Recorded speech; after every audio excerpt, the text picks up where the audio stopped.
हूं कि नोट कर लिए होंगे।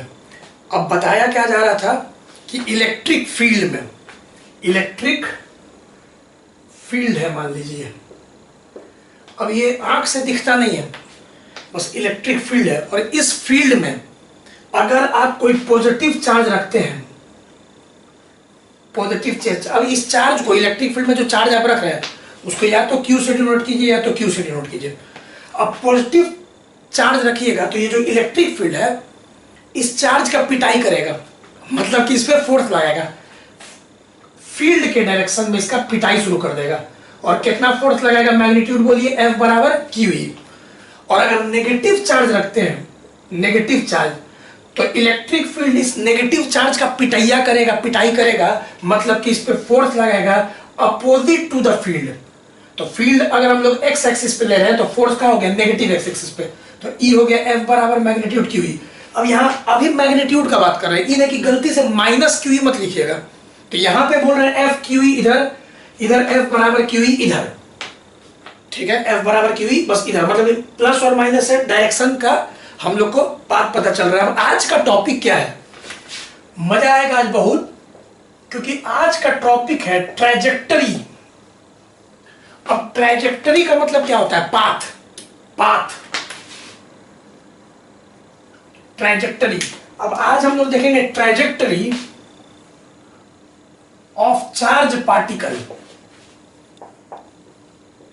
In uniform electric field, trajectory of charge particle in uniform electric field। अब trajectory of charge particle, trajectory माने पाथ, पाथ माने क्या हुआ, रास्ता। जैसे कि अगर हम सीधा चल रहे हैं तो स्ट्रेट लाइन पाथ, कोई गोल घूम रहा है तो हो सकता है सर्कुलर पाथ। अब धरती सूरज के चारों तरफ घूम रहा है, इलिप्टिकल पाथ। तो पाथ होने क्या हो गया, एक तरह का रास्ता। तो इसमें हम लोग को दो केस पढ़ना है, इससे सवाल न्यूमेरिकल आता है। पहला केस है जो चार्ज पार्टिकल है, चार्ज पार्टिकल इज प्रोजेक्टेड, मतलब फेंका गया, projected along the field, electric field के दिशा में फेंका गया। तो चलिए इसको समझते हैं। तो क्या केस है भाई कि इलेक्ट्रिक फील्ड है और यूनिफॉर्म है। यूनिफॉर्म का मतलब बताए थे, याद है ना। अब ये जो इलेक्ट्रिक फील्ड है ये यूनिफॉर्म है, ठीक है, ये यूनिफॉर्म इलेक्ट्रिक फील्ड है, मतलब कि हर जगह मैग्नीट्यूड और डायरेक्शन क्या है, सेम है, हर पॉइंट पे मैग्नीट्यूड और डायरेक्शन सेम है। यूनिफॉर्म इलेक्ट्रिक फील्ड है, एक समान, एक जैसा। और इस यूनिफॉर्म इलेक्ट्रिक फील्ड में एक छोटा सा मान लीजिए चार्ज पार्टिकल है, चार्ज इसका Q है, मास इसका M है। तो इस पार्टिकल का चार्ज कितना हो गया Q, मास कितना हो गया M, और इसको आपने इनिशियल स्पीड U से t बराबर 0 पे, इनिशियल स्पीड U से कल्पना कीजिए कि फेंक दिया गया। एक चीज और याद रखिएगा, इस पूरे पढ़ाई में दिया हुआ है इग्नोर ग्रेविटी, मतलब ग्रेविटी को आप मत देखें, ग्रेविटेशनल फोर्स को, mg को नहीं देखना है, उसको इग्नोर करना ही बोला हुआ है क्वेश्चन में। तो अभी बस किस फोर्स का बात हम लोग सोचेंगे, इस पे कौन फोर्स लग रहा है भाई, तो इलेक्ट्रिक फोर्स, इलेक्ट्रिक फील्ड में इलेक्ट्रिक फोर्स, ग्रेविटेशनल फोर्स को इग्नोर करने के लिए बोल रहा है।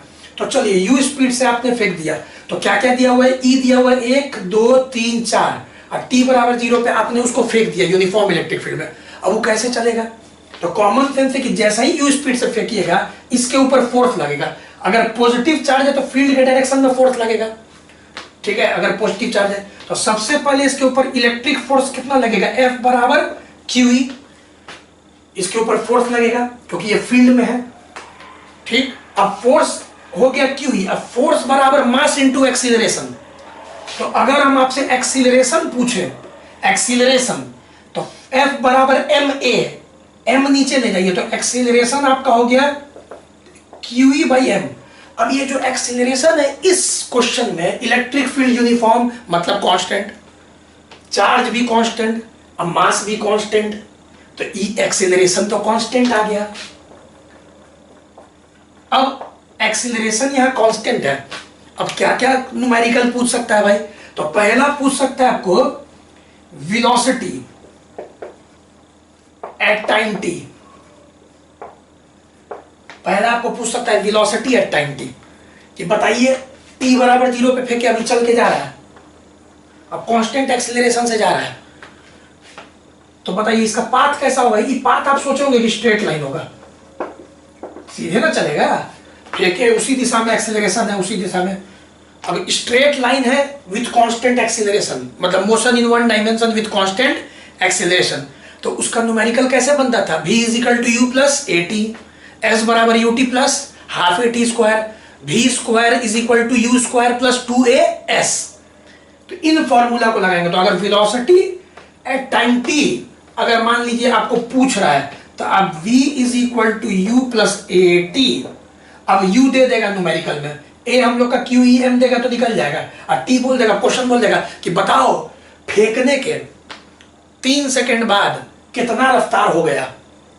तो हम लोग को अगर 3 सेकंड पूछेगा तो यहाँ 3 रख देंगे, एक्सेलरेशन भी दिया हुआ है, u भी दे देगा। अच्छा अगर बोल देगा पार्टिकल को आप रिलीज किए हैं, मतलब कि पार्टिकल को आप फेंके नहीं है, अगर पार्टिकल को रख के छोड़ दिया, रख के हट गया, अब जैसे ही रख के हटिएगा इस पर फोर्स लगेगा F बराबर क्यू ई, तो सिर्फ u क्या हो जाएगा, क्योंकि रख के छोड़े तो u 0 हो जाएगा, तो u 0 रख लीजिएगा। अगर बोलेगा न्यूमेरिकल में पार्टिकल इज रिलीज्ड, अगर पार्टिकल को छोड़ दिया गया है, और फिर उसके बाद a निकल ही जाएगा, बोलेगा 3 सेकंड बाद। अब जैसे जैसे टाइम बढ़ते जाएगा, क्योंकि फोर्स इसी दिशा में लग रहा है, इसका रफ्तार भी क्या होगा, कॉमन सेंस है कि बढ़ते जाएगा रफ्तार, वेलोसिटी समय के साथ बढ़ते चल जाएगा, क्योंकि एक्सेलरेटेड मोशन है, तो ये निकल जाएगा आपका। तो यहाँ पे हम लिख देते हैं u दिया रहेगा, और रिलीज लिखेगा तो u 0 लेना है, और a आपका हो जाएगा q e by m into t. फिर अगर आपसे पूछ दिया, दिमाग आप लगा सकते हैं, डिस्टेंस या displacement travelled in time t. अब अगर बोला कि distance travelled in time t निकालिए, और आसान, तो s बराबर u t plus half a t square, तो s is equal to u t plus half a t square, तो यहां से s, अब u दिया रहेगा, t दिया रहेगा, बोल देगा कि बताओ छोड़ने के बाद, ये ओरिजिन मान लीजिए यहाँ पे, अब छोड़ने के बाद 3 सेकंड में या 4 सेकंड में क्वेश्चन बोलेगा कितना दूरी तय किया। अब बाकी आपको q दिया हुआ है, m दिया हुआ है, e दिया हुआ है, यू टी प्लस हाफ, ये आपको पता है क्यू ई बाई एम, यहां से ए आपको पता है क्यू ई बाई एम, यहाँ पे टाइम दे देगा तो नहीं निकल जाएगा। तो इस तरह से आप याद रखिए, फॉर्मूला लगा के अगर चार्ज पार्टिकल को प्रोजेक्ट किया है अलोंग द फील्ड, तो आप इस तरह से सवाल बना सकते हैं। इसको एक बार नोट करिए, इसका सेकंड केस जो है वो अच्छा इंपॉर्टेंट है।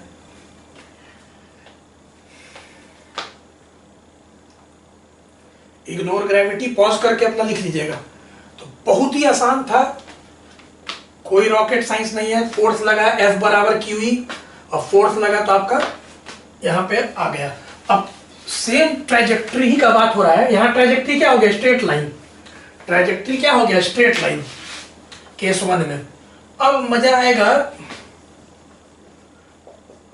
केस 2 में, परपेंडिकुलर फेंका जाएगा। यहाँ पे बताइए फेंका गया था 0 डिग्री पे, फील्ड भी है, इनिशियल वेलोसिटी भी है। अब समझिए कि फील्ड ऐसे, तो पार्टिकल ऐसे फेंकेंगे, तो चार्ज पार्टिकल प्रोजेक्टेड, मतलब फेंका गया, प्रोजेक्टेड परपेंडिकुलर, ये देखिएगा ऐसे लिख रहे हैं, परपेंडिकुलर टू फील्ड। यहाँ पे फील्ड दिया हुआ यूनिफॉर्म है, यूनिफॉर्म फील्ड है, चार्ज पार्टिकल।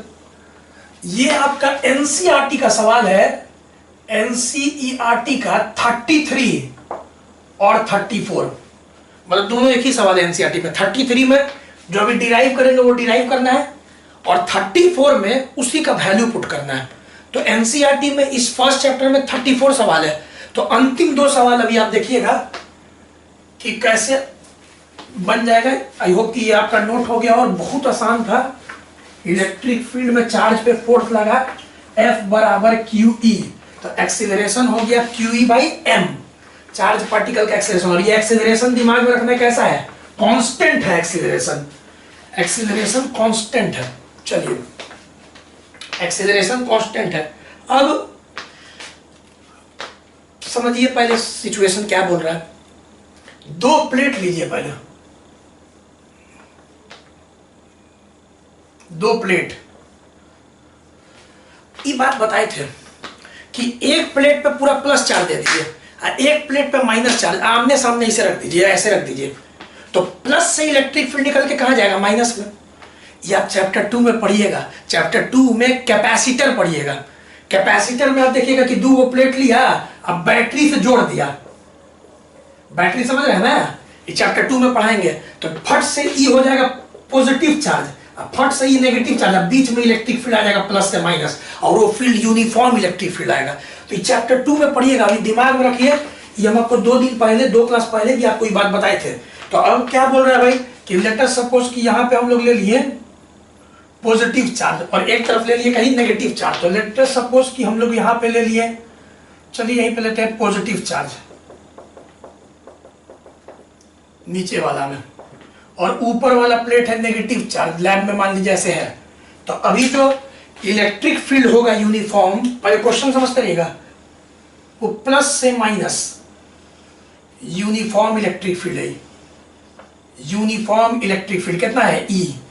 और यहाँ इलेक्ट्रिक फील्ड क्या चाहिए? यूनिफॉर्म है, प्लस से माइनस, एकदम स्पेस में इलेक्ट्रिक फील्ड। अब क्या बोल रहा है कि एक चार्ज पार्टिकल को, इस length of the plate L दिया हुआ है एनसीईआरटी में, और ये फील्ड है इसके अंदर, बाहर फील्ड नहीं है, बस ये दोनों प्लेट के बीच में अंदर स्पेस में फील्ड है, इलेक्ट्रिक फील्ड। अब एक पार्टिकल है, चार्ज Q, मास M, ठीक है, अभी मान लीजिए पॉजिटिव चार्ज है, चार्ज Q और मास M का पार्टिकल है। इसको U स्पीड से, इनिशियल स्पीड, अब यहां देखिए जो इनिशियल स्पीड U है, ये जो इलेक्ट्रिक फील्ड है दोनों परपेंडिकुलर है, ट्रांसवर्स है। तो यहां पे देख रहे हैं electric field initial velocity perpendicular है, जबकि पीछे जिधर इलेक्ट्रिक फील्ड था उधर ही फेंके थे। ठीक है, एक बार आप इसको पहले नोट करें। हाँ चलिए, बीच में लाइन कट गया था, तो फिर से एक बार हम लोग देख रहे हैं कि यूनिफॉर्म इलेक्ट्रिक फील्ड है E, ठीक है, और इसमें परपेंडिकुलरली चार्ज पार्टिकल को ऐसे फेंका गया। अब सोचिए, प्रोजेक्टाइल मोशन जब हम लोग पढ़े थे तो ऐसे जब फेंकते थे हॉरिजॉन्टली, तो प्रोजेक्टाइल मोशन में पैराबोलिक पाथ में पार्टिकल नीचे आता था, सीधा तो जाता नहीं था। उसका कारण क्या था? 11th क्लास में mg कहाँ लगता था? नीचे, और mg के कारण ये नीचे की ओर ऐसे मुड़ जाता था। या फिर आप लोग ऐसे भी हम लोग पढ़े थे कि यहाँ से ऐसे फेंकते थे, फिर ऐसे चल जाता था पैराबोलिक पाथ में। तो 11th में हम लोग पढ़ लिए। अब कुछ उसी तरह का पैराबोलिक पाथ का ट्रेजेक्ट्री यहाँ पे भी होगा। इसमें क्या होगा, जैसे ही आप चार्ज पार्टिकल, मान लीजिए ओरिजिन है, इसको आप 0 0 मान लीजिए, ये ओरिजिन है, ठीक है, अब यहाँ पे एकदम जस्ट यहाँ पे L पे, ठीक है, और जैसे ही आप फेंकिएगा ये धीरे धीरे धीरे कर्व होके ऐसे आपका यहाँ पे निकल गया। तो यहाँ पे मान लीजिए dot dot dot dot dot, कितना डिस्टेंस भाई? तो y, और x अगर हम पूछे कितना तो L, क्योंकि याद कीजिए ये मोशन इन 2D हो गया। मोशन इन 2D में क्या हम लोग देखे थे कि अगर ई ओरिजिन है, ये x एक्सिस है, ये y एक्सिस है, तो अभी आप सोचिए कि ई ओरिजिन है तो इधर x एक्सिस है, x एक्सिस, और ऊपर जल्दी से बताइए क्या चाहिए? y axis. अब पार्टिकल मान लीजिए ऐसे यहाँ से ऐसे गया, तो इसका coordinate later suppose x y, अब x दिया हुआ है L के बराबर, length of the plate, length of the plate, और ठीक है, और ये आपका यहाँ पे ऐसे हो गया, तो ये y डिस्टेंस हो गया, तो y डिविएशन हो गया ना वर्टिकल डायरेक्शन में, इतना मुड़ गया। तो ये हम अगर पूछेंगे पार्टिकल यहाँ था, अब पार्टिकल अब यहाँ आ गया, तो क्या पढ़ाए थे 11th में? हम अगर पूछे पार्टिकल कितना चला, तो आप क्या बोलते थे कि पार्टिकल x डायरेक्शन में L चला और y डायरेक्शन में y चला, यही हम लोग बोलते थे। कि जैसे कि फिर ऐसे एग्जांपल, अगर कोई पार्टिकल मान लीजिए यहाँ से टू टू टू टू यहाँ पहुँच गया, अब हम मान लेते हैं x एक्सिस पे 1 2 3 4 5, 1 2 3 4 5 लेट अस सपोज, ठीक है। तो अगर हम पूछेंगे x डायरेक्शन में कितना चला, तो x कोऑर्डिनेट बोलिएगा। मतलब कि मोशन इन 2D में आप लोग क्या बोलते थे? कोऑर्डिनेट फॉर्म में हम लोग बोलते थे। y डायरेक्शन में कितना चला, तो 5, यहाँ पे कुछ भी हो सकता है, मतलब कि 6, तो ऐसे हम लोग बोलते थे इसको। तो अभी अगर हम यहाँ पूछे कोऑर्डिनेट बताइए, तो आप x y बोलिएगा ना, क्योंकि पोजीशन तो लगातार चेंज हो रहा है। तो वही x ट्रेजेक्ट्री का इक्वेशन हम लोग को निकालना है।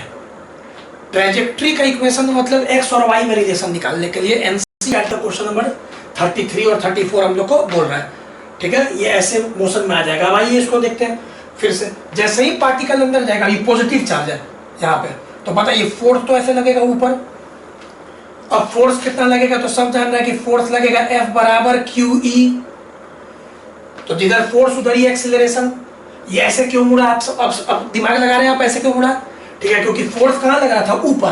तो इसको धीरे धीरे फोर्स ऊपर की ओर डिविएट कर दिया, फोर्स ऊपर की ओर। तो यहाँ पे सीधा सा बात है, फिर से वही बात, F बराबर QE। तो अगर हम, ये तो फोर्स हो गया जो पार्टिकल पे लग रहा है वाई डायरेक्शन में, वाई डायरेक्शन, क्योंकि ये वाई डायरेक्शन हो गया, वाई डायरेक्शन में फोर्स लग रहा है। अब फेंका गया है पार्टिकल को किस डायरेक्शन में, एक्स डायरेक्शन में। तो अब यहाँ पे एक्सीलरेशन जो पार्टिकल का होगा, फिर से आप समझ रहे, जैसे पीछे बताए थे QE बाई M, ये एक्सीलरेशन होगा। और पार्टिकल का एक्सीलरेशन किस डायरेक्शन में होगा, वाई डायरेक्शन में, क्योंकि फोर्स किस डायरेक्शन में लग रहा है, वाई डायरेक्शन में। क्लियर।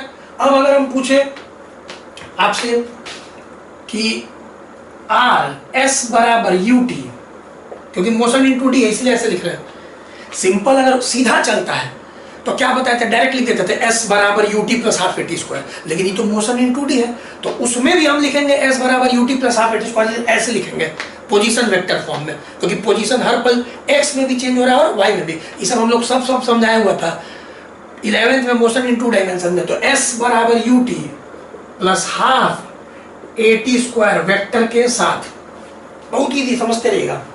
इसी के बाद सेकंड स्टेप, अब x यहाँ पे r को t टाइम में पार्टिकल यहाँ आ गया, तो उसका कोऑर्डिनेट फॉर्म में वैसे लिख सकते हैं xi cap plus yj cap. यहाँ कुछ ना कुछ तो कोऑर्डिनेट होगा ना भाई पार्टिकल का। यहाँ पे जब ये पार्टिकल ऐसे चल के आया, तो उसी को कोऑर्डिनेट फॉर्म में हम लोग पोजीशन वेक्टर को लिखते हैं xi cap plus yj cap after time t। अब u वेक्टर को हम लिखेंगे ui कैप, t टाइम तो अपने जगह पे रहेगा, t टाइम। ये कैसे लिखे समझ गया ना, क्योंकि u जो है i कैप क्यों लगा, क्योंकि u आपका x डायरेक्शन में इनिशियल वेलोसिटी, तो इसी को हम लिख दिए मैग्नीट्यूड u और डायरेक्शन i कैप, इसको भी तोड़ दिए। चलिए प्लस हाफ। अब a को देखिएगा, a का मैग्नीट्यूड बोलिए QE बाई m। लेकिन अब आप लोग सोच रहे होंगे, क्योंकि डायरेक्शन भी लिखना है, वेक्टर है, यहाँ j कैप। अब बताइए ये j कैप क्यों लग गया, क्योंकि फोर्स और एक्सीलरेशन तो y डायरेक्शन में ना है, ठीक है। t स्क्वायर अपने जगह पे। अब दोनों तरफ कंपेयरिंग कीजिए। कंपेयरिंग मतलब क्या, i कैप के सामने वाला LHS में और i कैप के सामने वाला RHS में। अगर ध्यान से देखिएगा, i कैप का कोफिशिएंट यहाँ पे x है आपका, x, i कैप के सामने वाला कोफिशिएंट यहाँ ut है।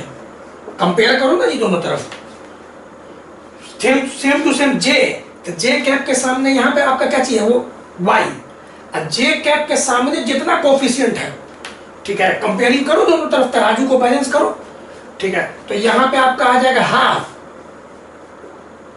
ठीक है, QE by m t square. दोनों तरफ कंपेयर कर लिए, i कैप का कोफिशिएंट को और j कैप का कोफिशिएंट को, एकदम इजी है। अब यहाँ से वो बात बताओ, y ठीक है, हाफ भी ठीक है, QE भी ठीक है, m भी ठीक है। अब t के जगह पे अब दो गो आया ना भाई इक्वेशन x और y का। अब हम लोग को टाइम को एलिमिनेट करना है, इक्वेशन ऑफ ट्रेजेक्ट्री निकालना है, मतलब x y में relation without time t। 11th में भी बताए थे प्रोजेक्टाइल मोशन में कि ट्रेजेक्ट्री का इक्वेशन मैंने x और y कोऑर्डिनेट में रिलेशन खोजते हैं। तो यहाँ पे हम टाइम को एलिमिनेट करते हैं सब्स्टिट्यूट करके, तो टाइम के जगह x बाई u रख दे। तो अगर हम टाइम के जगह रखेंगे x बाई u, तो यहाँ स्क्वायर है बाबू, तो यहाँ पे ध्यान से देखोगे तो x square by u square, यही आपका आंसर हो गया।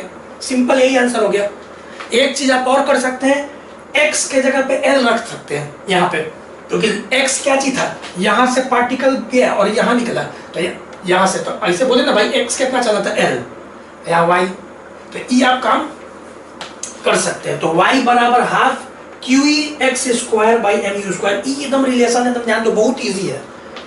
या कहा गया इक्वेशन ऑफ ट्रेजेक्ट्री। अच्छा कितना बच्चा देख रहा है, इक्वेशन ऑफ जो ट्रेजेक्ट्री है ये क्वाड्रेटिक है, और जब क्वाड्रेटिक होता है तो क्या चीज को रिप्रेजेंट करता है, पाराबोला को। तो पाराबोलिक है ना पाथ हो गया, क्योंकि यहाँ क्वाड्रेटिक है ना हो गया, स्क्वायर है। तो y बराबर यहाँ पे देख रहे हैं, y बराबर कांस्टेंट x स्क्वायर, अभी y बराबर मान लीजिए पूरा जो कांस्टेंट है इसको हम मध्य में k मान लें, तो ई जो इक्वेशन होता है क्वाड्रेटिक का, ये क्या चीज रिप्रेजेंट करता है? पाराबोला। तो ये पाराबोलिक पाथ में गया, ये भी हम लोग प्रूव कर दिए कि पाराबोलिक पाथ है। ठीक है, तो ये भी दिमाग में रखिएगा। तो ये हम यहाँ पे लिख देते हैं, रिप्रेजेंट्स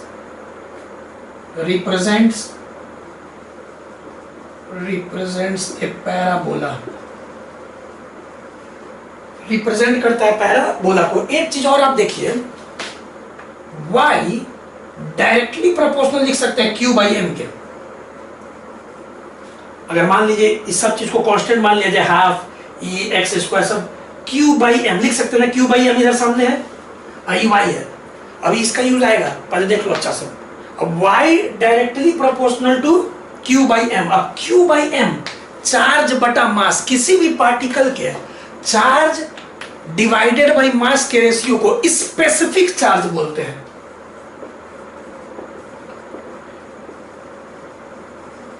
क्या बोलते हैं? Specific charge. ठीक है, तो अभी y डायरेक्टली प्रोपोर्शनल टू यहां स्पेसिफिक चार्ज है। स्पेसिफिक चार्ज क्या हो गया? किसी भी पार्टिकल का चार्ज और मास के बीच का ratio. It is the ratio of charge divided by mass of A particle, उसको बोलते हैं स्पेसिफिक चार्ज। इस पे हम लोग देखेंगे एनसीईआरटी का 14th न्यूमेरिकल। मतलब कि सोचिए इस एनसीईआरटी के में 3 न्यूमेरिकल हो गया, 33 हो गया, 34 में थोड़ा सा बता दे। जैसे कि इसी का सबका वैल्यू दिया हुआ है, ठीक है, और आपको y निकालना होगा, या y शायद दिया हुआ है, x निकालना होगा। तो सिंपल है, 33, 34 सेम क्वेश्चन है। एक बात बताइए, अगर ये नेगेटिव चार्ज होता, लेट अस सपोज, आप बुद्धि लगाए होंगे, चलिए ये तो भाई आपका सोर्स चार्ज है जो इलेक्ट्रिक फील्ड प्लस से माइनस की ओर प्रोड्यूस कर रहा है। चलिए इलेक्ट्रिक फील्ड ये तो दिया हुआ है। अब इसमें अगर हम नेगेटिव चार्ज को फेंक दें, तो अब फील्ड ऊपर लिए, अब मान लीजिए यहाँ पे चार्ज जो पार्टिकल फेंकेंगे नेगेटिव चार्ज है, मास m अब नेगेटिव चार्ज है, और उसको इसे फेंक दिए। अब बताइए इसमें फोर्स, इस पार्टिकल पे फोर्स कहाँ लगेगा? फील्ड है इसे, तो फोर्स नीचे। तो अब इसका जो ट्रेजेक्ट्री होगा इस सेम रहेगा, सारा चीज मैथमेटिक्स सेम रहेगा, खाली इसका जो डायग्राम है अब वो नीचे की ओर हो जाएगा। तो बस पॉजिटिव चार्ज में आप देख रहे हैं फील्ड के डायरेक्शन फोर्स लगा तो ऐसे चल गया, नेगेटिव चार्ज में फील्ड के डायरेक्शन के अपोजिट फोर्स लगा तो ई ऐसे मुड़ गया। बाकी मैथमेटिक्स आपका सेम रहेगा। क्लियर? अब एक बार इसको अच्छा से नोट कीजिए, बहुत ही आसान। अब एनसीईआरटी का 14th नंबर हम सवाल बताते हैं, पहले नोट करिए।